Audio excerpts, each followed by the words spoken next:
Bonjour, chers Congolais, bonjour, chers amis qui me suivaient. Jim Junga Podiampo, le vice-président de Unique France. Je reviens vers vous pour le dossier de ce qui s'est passé à l'ONU. Hein, on vous en a parlé un petit peu au début, que c'était juste de la mascarade. Et la réalité, c'est qu'il y a eu plus d'humiliation pour le Congo qu'autre chose. Hein, parce que je me rappelle toujours qu'en 1973, lorsque le président Mobutu, dictateur comme on le savait, est allé faire le discours qu'il a fait à l'ONU, la salle était pleine à craquer. Les gens voulaient entrer dans la salle.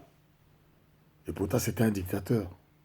Et là, on nous présente Kazembere, Tuela, comme étant quelqu'un de valable, quelqu'un de démocrate, etc. La salle est vide. Personne dans la salle. Et donc, moi, je voulais qu'on soit clair entre nous sur ce qui s'est passé là-bas. Là, la délégation congolaise a été très mal reçue, c'est-à-dire que lorsque à l'ONU, le protocole se fait d'une certaine manière, ça montre une sorte de non-reconnaissance, parce que Kabila est un illégal. Il est illégitime. Alors, je ne vois pas pourquoi est-ce qu'il s'est précipité pour aller faire un discours à l'ONU, alors qu'il n'a pas le droit de le faire. Et donc, le discours était vide, la salle était vide, le discours était plein de mensonges, mais moi, je voulais quand même citer des éléments qui auraient pu donner à l'ONU toutes les prérogatives de faire arrêter cet homme-là, ce garçon avec son équipe. Hein? Chez Okitundu, j'ai vu comment il s'appelle, Mwamba, j'ai vu un autre. Il fallait arrêter ces gens-là. Pourquoi? Simplement parce que, pour ne parler que de l'ONU, la MONUSCO est au Congo depuis des années, et là, l'ONU a dépêché deux experts pour aller voir ce qui se passe dans le Kasaï occidental, là où les armées rwandaises déguisées en armée congolaise sont allées commettre des massacres. Aujourd'hui, nous avons plus de 80 charniers, 80 fosses communes. Et un des témoins que nous essayons de mettre en avant, c'est l'Église catholique, qui a annoncé au mois de juillet que plus de 10 000, le cap de 10 000 morts était dépassé. Mais des 10 000 morts massacrés gratuitement.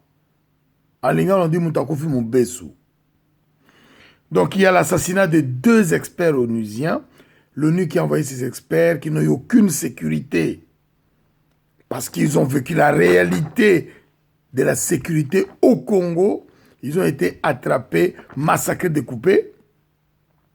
Et la vérité aujourd'hui n'est pas connue. On nous dit qu'il y a eu des personnes qui ont été arrêtées et jugées. Mais c'est de la... Mais c'est faux, complètement faux. Hein, c'est de la mascarade. C'est du théâtre. Et l'ONU joue ces jeux-là. Il y a plus de 80 fosses communes dans le Kasaï occidental. Et vous vous rappelez que Kabila, alias Kabila, lorsqu'il est parti en 2015, lorsqu'il a voulu raconter sa vie pour changer la donne du système électoral, les Congolais ont marché, ils ont massacré des centaines de personnes. Et ils sont allés enterrer 425 personnes en catimini à côté du cimetière de Maluku. Mais comme on a dit aux Congolais de se prendre en charge, les Congolais ont filmé et ont mis ça dans les réseaux sociaux tout de suite. Et tout a été su. Ils aiment bien les fausses communes parce qu'ils ont fait des fausses communes qui ont débordé. De sang tellement on avait caché les corps dans des frigos. Et au moment où on les met dehors avec la chaleur, donc l'eau et le sang sortent. Les assassinats politiques, on n'en compte plus. Donc lorsqu'on tue des juges, des enfants de juges, des cousins de juges, juste pour mettre la pression sur eux, ou des procureurs, vous appelez ça comment? Deuxième point, Kazembere, alias Kabila, parle de l'ingérence étrangère dans les élections au Congo. Mais moi, je vais lui rappeler une simple chose. J'ai dit, mais monsieur Kazembere, le premier étranger qui s'ingère dans les affaires du Congo, c'est vous. Hein? C'est vous. Hein? Il n'y a pas de dictat. Oui, vous vous ingérez dans les affaires du Congo avec diktat. Avec diktat. Hein? Le Congo est occupé par les troupes rwandaises. Et vous en êtes la personnification. Et vous allez, comment osez-vous aller parler d'ingérence étrangère alors que vous êtes la première ingérence étrangère dans les élections, dans les affaires du Congo? C'est une honte. C'est une honte. Donc, lorsque quelqu'un ne voit même pas ce qu'il est, et il commence à aller essayer d'attaquer d'autres personnes, je ne vois pas. Psychologiquement, il y a un problème. Les Congolais ont le droit de demander de l'aide au moment où ils n'ont pas la capacité d'intervenir. Ils ont le droit de demander de l'aide à leurs amis au niveau international. Ce n'est pas de l'ingérence. Lorsque les Congolais l'ont demandé, la seule ingérence étrangère que nous voyons, c'est vous, M. Kazambere, Kanambe, Tuile. Hein? C'est vous. Et donc, à partir de ce moment-là, nous constatons que l'ONU MONUC est là depuis très longtemps. Et vous allez parler de MONUC pour dire que vous demandez qu'il y ait un départ progressif de MONUC. Mais je vais seulement rappeler qu'en son temps, nous, votre serviteur, chers Congolais, nous sommes intervenus dans des débats avec des experts onusiens, et dans des débats avec certains journalistes experts qui sont venus parler de ce sujet pour demander l'augmentation de ces forces de l'ONU pour justement contrôler mieux, etc. À l'époque, il y avait 19 000 personnels onusiens au Congo. Et nous, votre service, nous sommes intervenus pour dire que non, on n'avait pas besoin d'augmenter le nombre des onusiens au Congo. Nous avons mis comme argument, entre autres arguments, que c'était juste le partage du magot, le partage, le pillage des richesses qu'ils voulaient organiser encore mieux. Mais lorsque le MONUC est sur place, nous constatons qu'il y a eu 6 millions de morts en plus par l'agression rwandaise, alors que la MONUC est présente. 6 millions en plus. Et comment voulez-vous? En son temps, nous l'avons dit. Hein? Il y a eu plus 1 million de femmes violées. Nous sommes à plus de 2 millions aujourd'hui. Nous sommes à plus de 10 millions de morts aujourd'hui, alors que la MONUC, quand elle est arrivée, on était à peine à 1 ou 2 millions de morts. Nous avons pensé qu'ils allaient apporter ces regains de sécurité, mais que nenni, ce n'était pas le cas. La paupérisation de notre population s'est accentuée parce qu'il y a une pression permanente de l'insécurité sur toutes les activités que mènent les Congolais. Hein? La situation politique est devenue inextricable. Hein? Lorsque vous voulez être un véritable opposant pour jouer le jeu politique et dégager les occupants, vous êtes massacrés. Et pourtant, l'ONU est là, le MONUSCO est là. Hein? Et je reviens sur les deux assassinats des onusiens. Comment la MONUC est sur place au Congo? Comment est-ce que des personnels appartenant à l'ONU sont partis dans un lieu qui savait être un lieu dangereux, dont l'insécurité était totale et les massacres étaient en train d'être commis par des éléments rwandais vêtus de tenues militaires congolais? Comment ils ont laissé ces deux onusiens partir sans aucune sécurité? Ça montre bien qu'il y avait une sorte de duplicité. C'est inconcevable. Hein? C'est inconcevable. Et nous avons demandé que l'ONU n'augmente pas le nombre de ses militaires, qu'il reste à 19 000 et qu'il y ait une réorganisation des militaires de l'ONU dans le territoire, à l'intérieur du territoire congolais.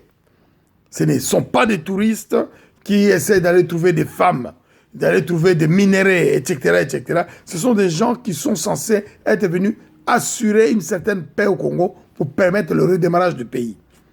Mais le système que l'ONU a mis en place n'a permis que de renforcer l'occupation, de renforcer le système d'occupation dirigé et de pillage systématique. et de la prévarication des richesses du Congo par les occupants tutsis rwandais, en tête alias Kabila. Ça n'a renforcé que l'aisance de cette présence prévaricatrice. Hein? Cette demande-là de la part de Kabila est une demande qui est fallacieuse. Hein? Ce n'est pas lui qui peut avoir la crédibilité d'aller demander le départ des Onusiens, tellement ça lui profite. Hein? Ce n'est pas normal. Et ce qui se passe au Kasaï, hein?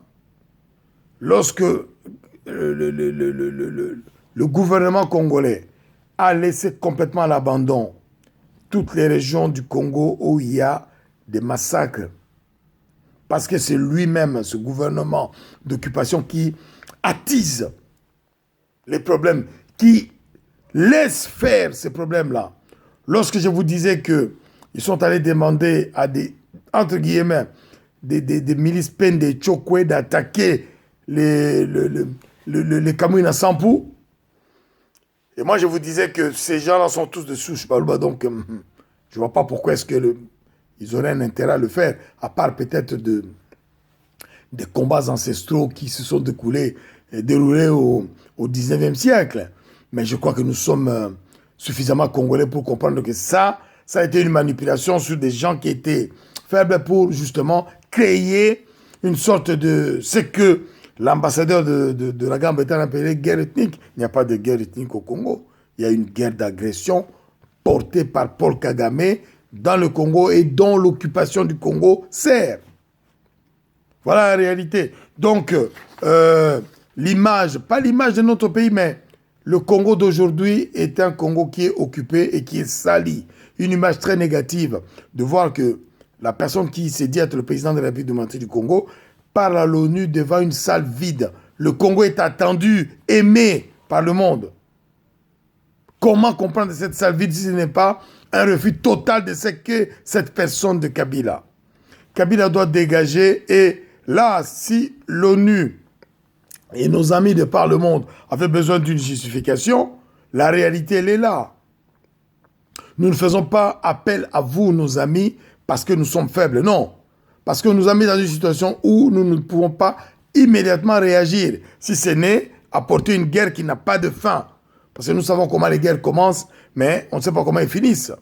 Hein? Quand nous voyons la guerre du Vietnam qui a duré plus de 50 ans, enfin, j'exagère un peu, mais entre la fin de la Deuxième Guerre mondiale et 1975, c'est 30 ans.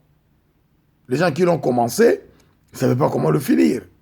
Donc nous ne voulons pas nous engager sur cette voie. Le Congo a besoin de se développer et le monde a besoin d'un Congo qui revient dans le concert des nations. Et pour ça, il y a une seule solution. On nous avait dit en 60 qu'on n'avait pas de compétences, on n'avait pas de cadres. Là, nous avons les cadres. Unité nationale et intégrité du Congo, unique. Du docteur Georges Aloula, avec une équipe de gens très compétents dont je fais partie. Nous sommes parés à porter quelques transitions qu'il faut au Congo, avec tous nos amis, avec tous nos partenaires, à l'intérieur du Congo, dans les diasporas, et tous nos amis, pour qu'il y ait ces changements. Et le leader, lorsqu'on parle de leader, ce n'est pas une sorte d'idolâtrie. Non, mais le leader dont le Congo a besoin doit être quelqu'un qui est charismatique, qui porte des vraies valeurs, comme on le connaît au niveau international. Parce que je rappelle seulement que dans tout notre groupe, c'est des gens qui ont vécu suffisamment en Occident, qui connaissent comment fonctionnent des pays démocratiques, qui sont imbibés eux-mêmes par ça, qui ont nagé, vécu, fait leur vie dans ça. Et ce sont ces gens-là qui aujourd'hui veulent aller, dans leur engagement, soutenir, aider le Congo à se relever, à revenir dans le Conseil des Nations. Et ça, c'est un acte fort. Hein? On n'a pas à avoir peur de Congolais. Justement, nous savons la place que doit avoir le Congo à l'intérieur du Conseil des Nations pour que si les gens veulent profiter de toutes les richesses du Congo, qui mieux que le Congolais lui-même ne pourrait le mettre sur le marché?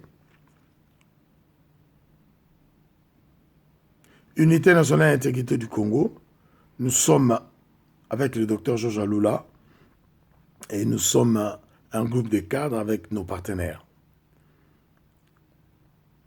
Je vous remercie.